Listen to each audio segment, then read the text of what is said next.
Welcome to the Cock and Balls opening. Quick disclaimer, this should only be played in bullet, blitz, or potentially rapid, but definitely against lower rated players. Play this in classical at your own risk. Starts off with e4, e6, the French defense. Then goes into d4, completing the tip of your cock. d5. Now, you want to control this center as much as you can and definitely defend your pawns. So, bishop to d3, defending the e4 pawn. After knight to c6, attacking the d4 pawn, we defend it with bishop to e3, completing half of our cock. Normally here, knight c6 gets played, but we do not push the e5 pawn, e4 pawn to e5, forgive me. That is an amateur way of playing this. We want to complete our cock before we advance any pawns. So normally play knight to d2 here, and we are almost complete with the shaft of our penis. Next, bishop to b4, pinning our knight, but we play pawn to c3, which kicks away the bishop back to a5. Here we play knight to e2, completing our full cock. All we need is some balls. Now after castles, we do not castle ourselves. We want to play pawn to f3. The reason being is that our opponent is eager to take this e4 pawn and we want to defend it at all costs. The cock must remain intact until the time comes. Now, pawn takes e4, f takes e4. Look at this penis. It's absolutely incredible.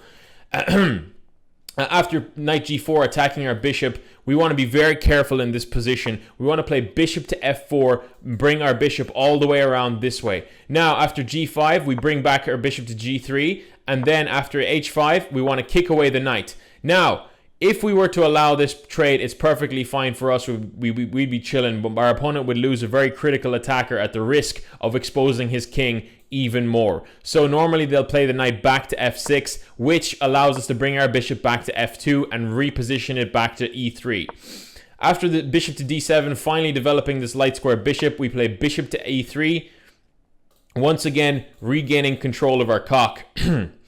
Bishop after a6, this is very critical because this bishop will be trapped very soon and we need to kick it away with b4 and force it back to b6. After bishop to b6, we play queen b3, and this should be an instinctual move. Guys, really remember, queen b3 is very powerful for later on in the game.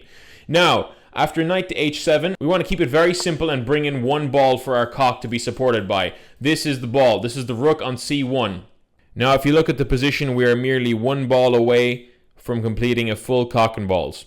Now, black is aware of this, so they're going to do everything in their power to disrupt our cock. But remember, guys, the pawn on c3 is here defending the d4 pawn. After e6, very critical move, we simply castle. Now, guys, look at this. We have a full cock and a full balls to go with it. After e takes d4, we go c takes d4, and look at the beauty of this position. It's absolutely incredible, unstoppable. The bishops are eyeing up the king side. The rook is on a semi-open f-file. The queen is directly eyeing up the king. I mean, his bishops are out of commission, and he still has a queen to develop and a rook to develop, whereas all of our pieces are in the action. This is absolutely spectacular scenery. Now, after bishop to e6, attacking our queen, we simply play queen to b2. And after queen e7, we defend our pawn on b4 because this is critical for later on in the game. Also, the best moves recommended by the engine. Now, we won't completely be going over the best moves in the position, but we will take a look at some tactics. Now, if you look at this, these pieces are at risk of being forked, but however, if we push the pawn now, we lose a bishop, and that's problematic because it comes with check, and we don't want to destroy our cock and balls for no reason. The time is yet to come for that. So, to start off, we slightly dismantle it. After rook c8, this is a great move, best move by the engine. We play bishop to f2. Now the king and the rook both defend the bishop, so we can definitely start bringing in a fork here. And what I've found is a lot of players play f5 because now the rook is no longer attacking the f7 square, and neither is the queen. They'll play f5 to try and bust open the position, put their rook on a nice file. But we ignore that and we play d5 instead, attacking both of these pieces, threatening to win a piece. And after takes, and takes, this is what I always see in every single game with the cock and balls, especially around the 1500 elo range or below. After rook takes, you play bishop takes, and we don't rush into taking one of these pieces, by the way. It's because our bishop is hanging, so we go bishop takes, and now look at this attack, my friends. This is absolutely incredible. Here, black will normally just say, hey, you know what, you can have one of my pieces because I can't save them both. You know, this comes with check. I'm going to play queen to f6. And if you hear your opponent talking to you in an online game, you're probably going crazy like I am.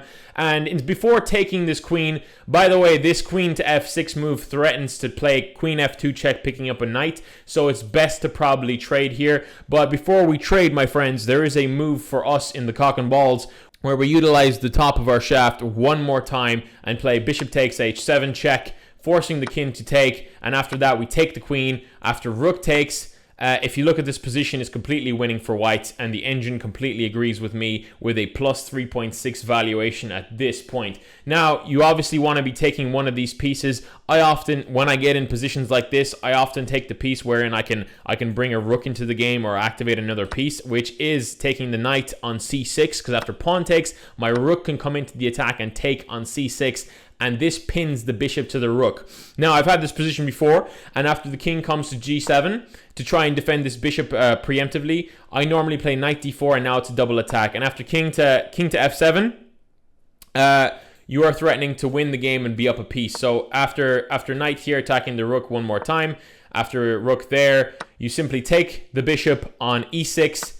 Rook takes is the move that basically brings you into a endgame where you're up a piece as white, so black will not opt for this. If they're in the lower elo range, they're definitely not going to resign. That means anybody under 1600 or anybody who's higher rated than you will never resign because they have too much pride, especially around the 1600, 1700 elo range here. But if rook takes, king takes, here check, loses a pawn, so there's very little compensation for going into this endgame. I mean, you're up a pawn and a piece, it's completely winning. +5 for white.